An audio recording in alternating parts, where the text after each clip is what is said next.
presentation contains current opinions of Moe Ansari, Chief Investment Officer of Compak Asset Management, a registered investment advisor, and are subject to change. Nothing in this presentation should be considered investment advice. We make no assurance that Moe's opinions or illustrations will accurately predict future prices or financial markets. In no event is past performance a guarantee of future performance. A detailed disclosure can be found at the end of the presentation. And now here's Moe. Hello everyone, and welcome to the Market Wrap YouTube update for December 18th, 2020. I'm Moe Ansari, President of Compak Asset Management and host of Market Wrap. I'm going to talk about the pandemic update, give you an update where we stand, where we're headed, look at U.S. markets and international markets. I believe that we're getting to a point where we have to start looking at international markets. I showed you over the last couple of weeks how the international markets have lagged over the last 5 or 6 or 7 years. The regular asset allocation calls for about 30% of internationals in your portfolio. I have purposely kept our portfolios way undervalued, or that was my thinking, to keep undervalued, that I did not think emerging markets are going to be the place to be. But now I think that is going to change, and I'll tell you why today in a lot more detail. Then obviously we'll take a look at the technicals, what's going on with the technicals and market analysis. These are all my views. These are my opinions. That's what I'm looking at, the charts and my analysis. Let's start with the pandemic update. This is where we are.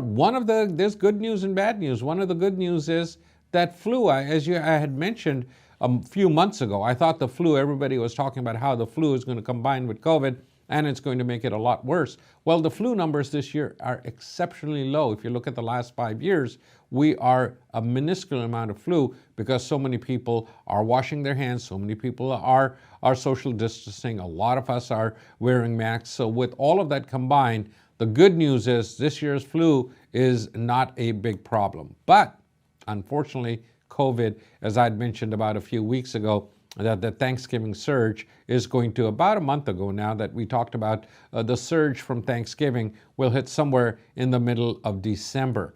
That's where we are now, and unfortunately, the numbers are continuing to get worse. About a month ago, we were here. That's where the virus was. It was in the middle of the country. We started here, as you know, in California and New York, and then these areas started to clear up, and it went to the Midwest. Now we're starting to see, if you look at it a week ago, you can see that these dark reds are the ones that are getting lighter, and you can see the dark reds are moving towards the southwest and towards the east. So it came from the coast, it went to the middle, and then now it's starting to come back to the coast. Let's go and see where we stand today. This is where we are now. You can see that in the middle. It's getting lighter. That means less virus, less infections. But unfortunately, we're seeing some of the areas really spreading and spreading rapidly again. So it's been in waves.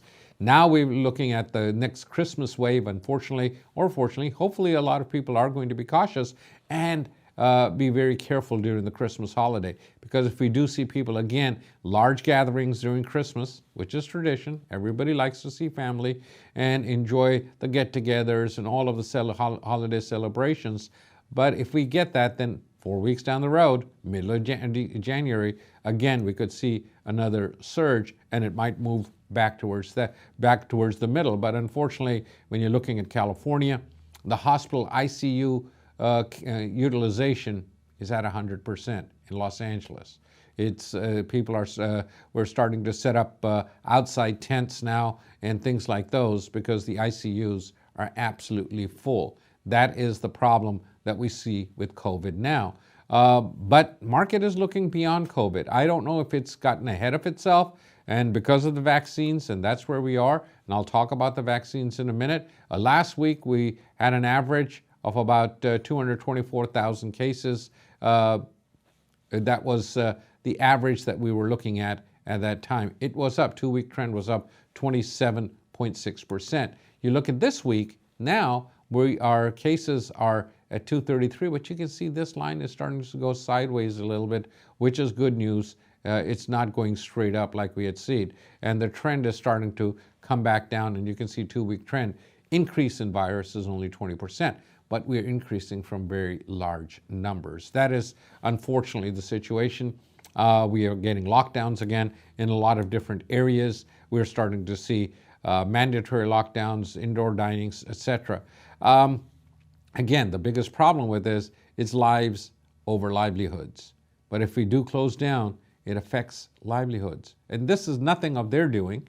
If a small business has a small restaurant, not that they had bad food, it's just that they can't open. I believe that if the government mandates a closure, they should make you whole. Like if they come and take your house to build a freeway, it's called eminent domain, they pay for you for that. If the government asks you to do that, then they should make you whole, especially the small businesses. And I'll talk about that when I talk about the stimulus package. You can see that daily reported deaths are at all-time highs, daily infections are at all-time highs, and we are just exploding as far as the viruses. But there is good news on the horizon, and that is the vaccine. Today we got another new vaccine approved. We'll talk about that. But this is the cases where there's the worst cases. Again, these are the population centers. The more population, the more virus cases they are. We have seen now 2 have been approved as of today. As of yesterday, we only had 1 approved. That was the Pfizer vaccine. Today, we got the Moderna vaccine approved, and it should start distribution next week. So that is, we had a lot of, there's still 43 in phase 1, 17 in phase 2, 17 in phase 3. There have been limited distribution of some of the vaccines out there, the China vaccine and the Russian vaccine, but they are having a big problem manufacturing it in Russia. One of these vaccines that we're testing has been abandoned. It was not working. So we are at 2, which is a good number, and we're getting more. If you look at the speed at which we have developed the vaccine, I said this at the beginning in March. This is something that caught us totally by surprise. We were unprepared, like we were after 9/11. At that time, we were caught totally unprepared, and we put in the systems, we put in our best minds, we put in the resources, and since then, it's been nearly 20 years, we've not had a major terrorist attack, and that's one of the good things, knock on wood, that we do not have anything like that happen. I believe the same thing happened with the virus. We were caught by surprise. We were unprepared. But when we put our resources and our minds to it, in 11 months, we developed a vaccine, which is the fastest ever. If you look at polio, it took 7 years for that. It took from 1948 to 55. Measles, it took 9 years. Polio was 7 years, measles in 9 years. Chickenpox, it took 34 years to develop a vaccine. HPV is still 15 years, 1991 to 2000. And here we are in 11 months. We have that. So the shortest time frame previously was the mumps vaccine, and that was 4 years. We have done this in 11 months, and it is a totally new technology. mRNA, the scientist who really was working on this is at BioNTech in Germany, the husband and wife who immigrated from Turkey to Germany, and they've been working on this mRNA, trying to find the cure for cancer. They just repurposed the work that they had done to find a vaccine. The benefits from this, from mRNA technology, this is a totally brand new technology that could really get rid of cancer and other diseases that we had no cure for. It could be a revolution in medicine. I know we're suffering right now. I know we're all going through the COVID thing, but there is good news that is on the horizon. We're looking at the vaccine distribution schedule. Healthcare, 21 million people are healthcare personnel. Long-term care facilities, we're looking at about 3 million there. So that's about 24 million. These are already in process. We saw the first nurse in New York get the vaccine on Monday. Today we saw the vice president get the vaccine. It is safe. There's been very few side effects. Yeah, there have been a few, but those are people who already had allergic reactions to other things. So it is a tremendous thing that we have started the vaccine, and Moderna is going to come online. Next, we are going to go to essential workers, where we've got another 87 million, and that starts somewhere in the middle of next month. We go there, and then from there, we go to 1C, and that is going to be adults with high risks, If they have two high-risk conditions, that's about 100 million people. People over 65, that's another 53, and that starts in April. So we still have 3 months to go. And I know 3 months is a long time after we've been locked up for 10 months, but the help is on the way. It is on its way. Yes, we are having a very dark winter, but that is unfortunately where we are now. We can't look back, we have to look forward, and we have the vaccine coming. And then phase 2, all healthy adults, whoever wants to get the vaccine. And so by July, we should be at a point where we have everybody vaccinated that wants to get vaccinated. Hopefully by March and April, we will have enough people that have the vaccination or unfortunately have had the virus or are asymptomatic. They have the virus, but they have no effects. We could get to the 70, 80 million number that we need to get to for herd immunity. Now, with all of this that is going on, I think one of the things that has happened is the dollar has come down and it continues to decline. As the dollar declines, emerging markets go up. When you buy an emerging market, you convert your dollars into that currency and you buy the stock or the mutual fund or the ETF or whatever you're buying. Now, if the dollar goes down, even if that market does not go up, if the dollar goes down, you gain 10% because of the currency. I believe that we have lagged. Usually the international markets lead for about 6-7 years, then the US market leads, then the international and emerging markets lead. We've been about 7-8 years now since the US market has been leading. I think that trend is starting to change now. Something to keep an eye on, something to think about. You look at the Nasdaq composite this year, it is the leader. This is today's headline. Stimulus talks continue. That we've got a $900 billion package right now in Congress. The Democrats and the Republicans are talking. It was expected to be done. It did not get done by market close today. So we did see the markets come back down on the close a little bit today. But overall, we think we are going to get done. We also have to get a continuing resolution. Probably they'll put a patch in by the end of this year, tonight, so they can continue talking over the weekend. That is what we are looking at now. I believe the stimulus is going to get done by sometime next week. Then where do we go from there? You know, the markets go up, you buy the news, buy the rumor and you sell the news. That's the old saying in the market. So where do we go next? The next thing that people are talking about, the Democrats and the Republicans both are looking at it, is a big infrastructure spend. I talked about it 3 years ago on Market Wrap that I said interest rates are so low, they're so cheap. Borrow the money now, build our roads, our airports and our infrastructure and bullet trains and all the things that and our bridges, fix all of that, because right now we can borrow the money at a very, very low rate. Sometimes, so that might be the next stimulus that the market is looking for, but that might not be until after the inauguration, a few months into it. There'll be a lot of negotiations and we'll see where we go from there. If you look at the gains, you can see that since the market bottom in March, small cap value is up about 74%, small cap growth is up 90%.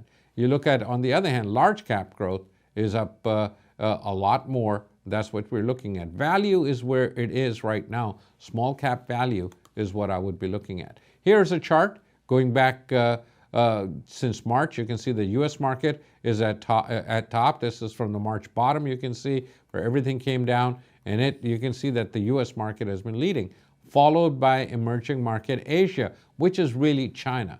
China, right now, their economy is going to grow this year because they got hold of the pandemic a lot faster than we did. We're looking at Japan. That's number 3 right here. And then you're looking at Asia. And this is EM without Asia, the yellow line.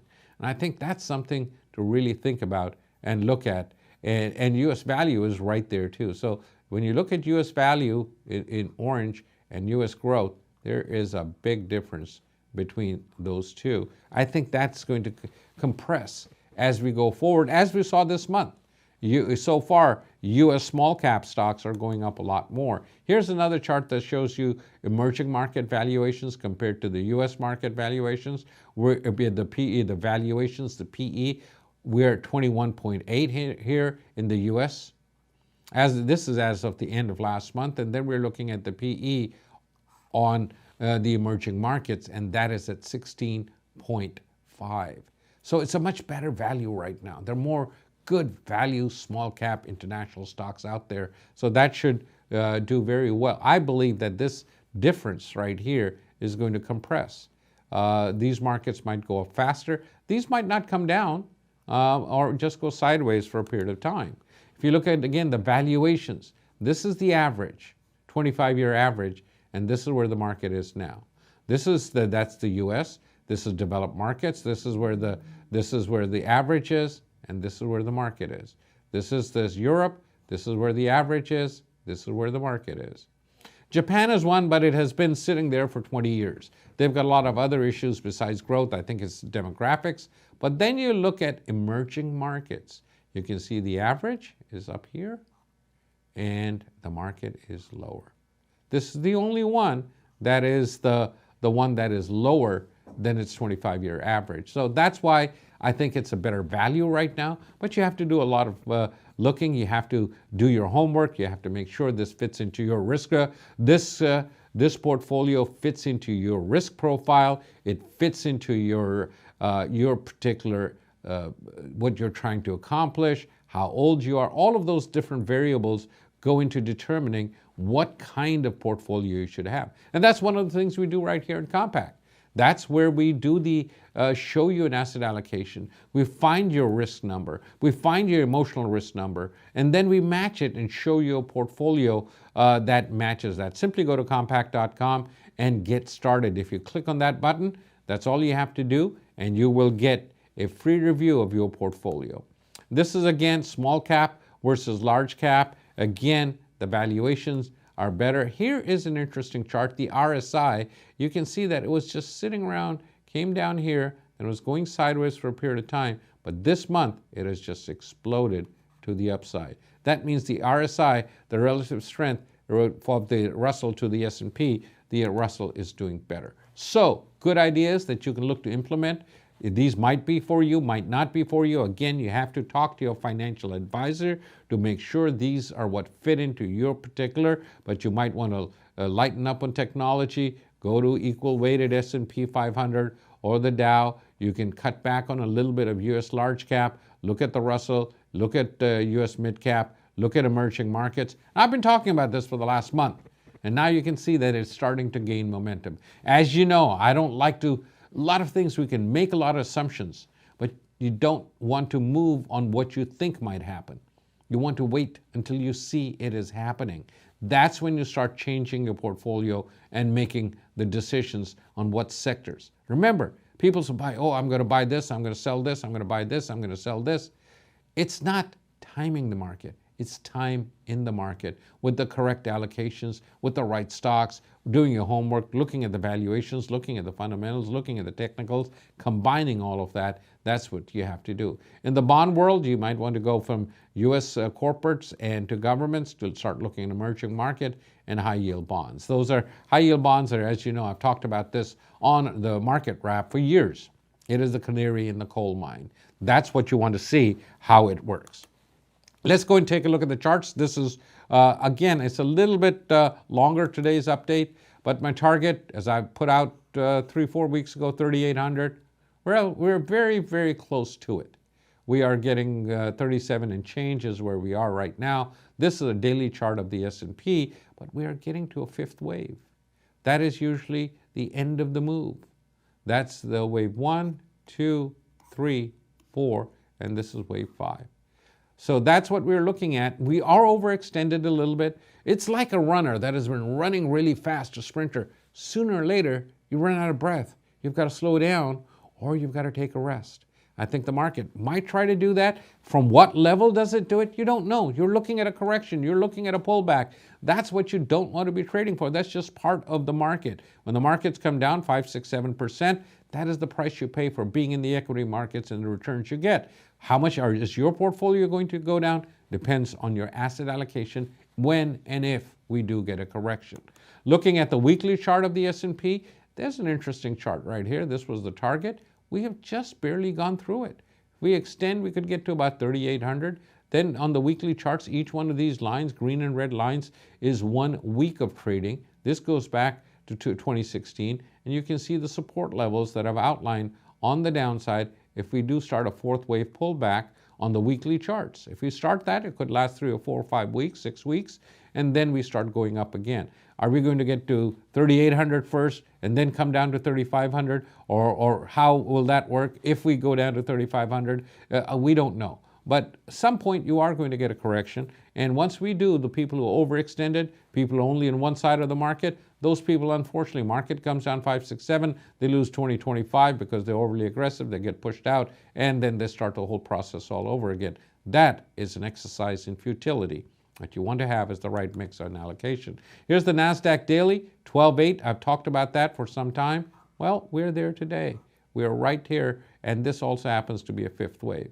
Then we have the support areas that I've outlined, and I think if we start a pullback, then we'll have to start looking at some support areas, start to have your list ready if we get a pullback to where you're going to buy and what you're going to buy. If you're fully invested now, you might have done some tax loss harvesting, which you should have done this year, where you took if you had losers, you take them, take the winners, balance them out. That way you don't pay taxes.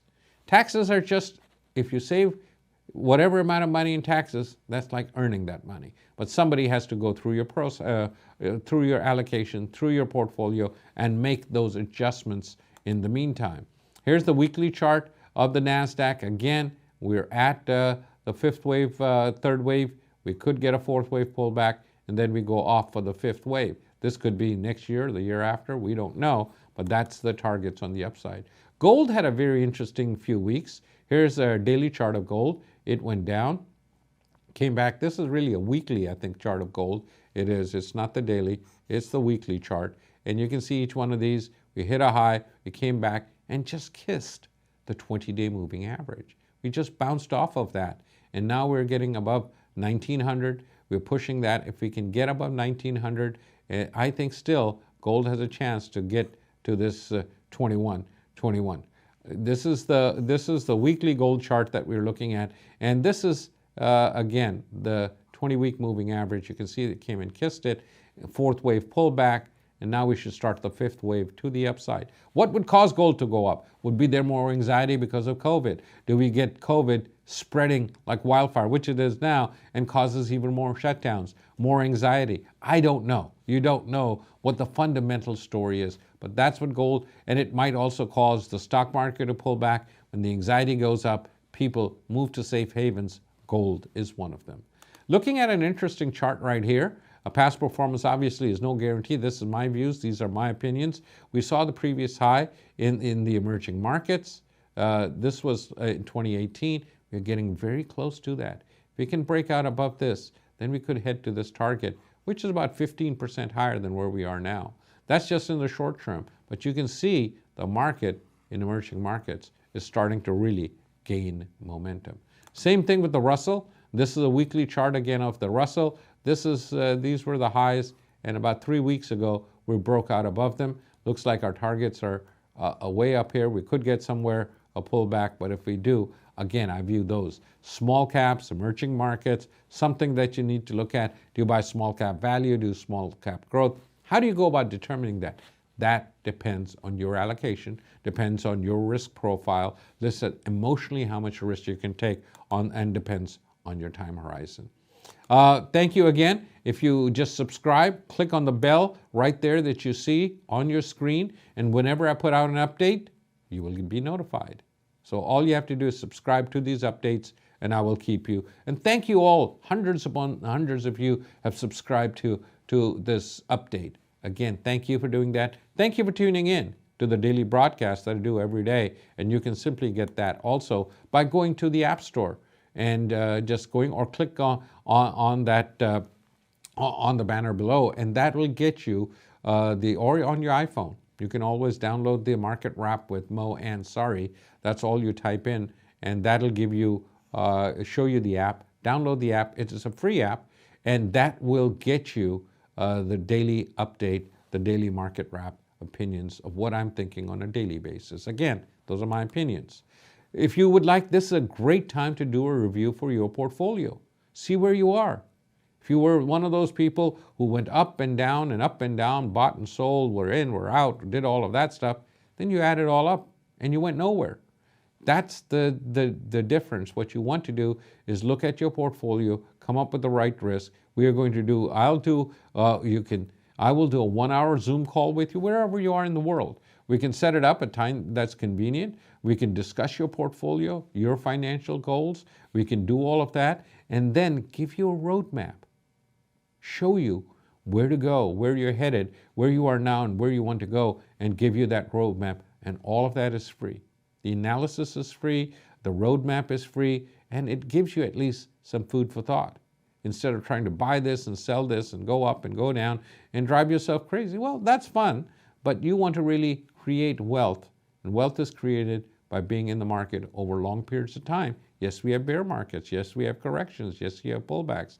You have to have the shock absorbers built into your portfolio so they can handle the volatility. Again, just go to compak.com, click on Get Started, and you will get a free review of your portfolio. I want to wish all of you the happiest of holidays, Merry Christmas, and a very happy New Year from the entire team at Compak, which has just done an absolute incredible job this year. I want to thank all the people here at Compak who, in these very trying circumstances, did not miss a beat. As a matter of fact, our efficiency rates are higher now than when all of us were in the office. So financially, it's been a great year for the financial markets. We are making new all-time highs this week. But it's been a tough year for a lot of us. And there are a lot of people that are suffering out there. I'm looking forward to 2021. I hope you enjoy.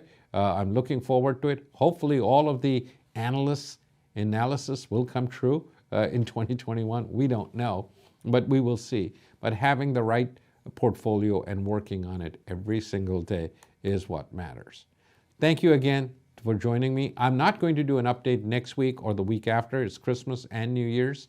Again, to just get the daily update, all you have to do is download the app, go to the App Store or Market Wrap with Mo. I'm going to be back with you next year. I look forward to it. Have a wonderful holiday. Thank you again.